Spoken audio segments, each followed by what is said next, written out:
What's up, everybody? It's your boy Ash here to talk about the movie The Last Duel. So, what's this movie about? Well, it's basically a movie about perspectives. We get three different chapters, each from a different character's perspective.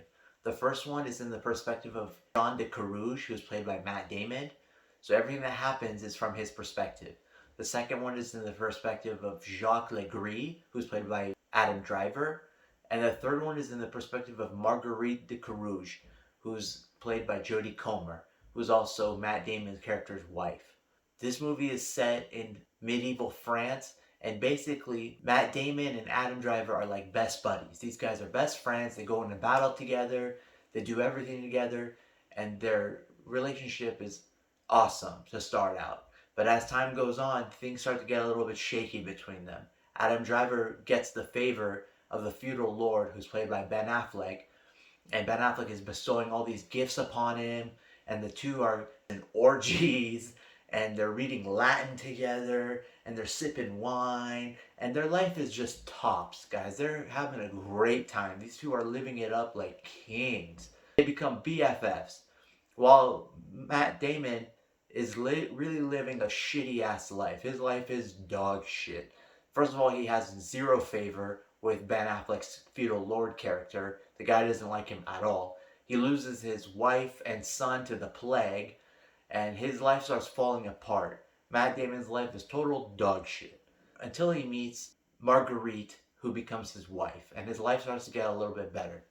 But as luck would have it, Adam Driver's character also has eyes for Marguerite, and he wants her for himself. There comes a point where there's a sexual encounter between these two, and Marguerite is stating that it was rape. To decide if this was rape or not, they decide to have a trial by combat, the last trial by combat in history that really happened, where Matt Damon and Adam Driver will battle to the death to decide who God is favoring on this matter and who's telling the truth, if it was actually rape or if it was not rape. This movie, guys, is creme de la creme, guys. It is absolutely amazing. It keeps you so sucked in for 2 hours and 33 minutes. You are sucked into this movie. Okay, you see a lot of the same scenes again and again. The same sequences come up, but they're done in completely different fashions. Everything is totally different. The words just happen to be the same. Same words, acted completely differently. It's like seeing a completely different scene when it is the same scene, because you're seeing things from a different perspective in each chapter. So it's so interesting to see things from each person's perspective and what really happens from their perspective. Because in life they say, whenever there's a dispute, there's one side of the truth, another side of the truth, and then the actual truth. You get that ideology all encompassing in this movie, guys, and it is so interesting to watch.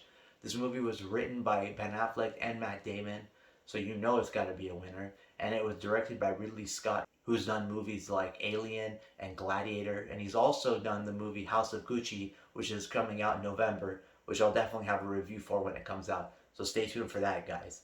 I'm really curious to know what you guys think of this movie. Have you heard of it? Is it something you're interested in watching? Because if you haven't heard of it and you're not interested in watching it, you got to change your mind right now. Because I got to be honest with you guys, I wasn't too enthralled by this movie. I hadn't really heard anything about it.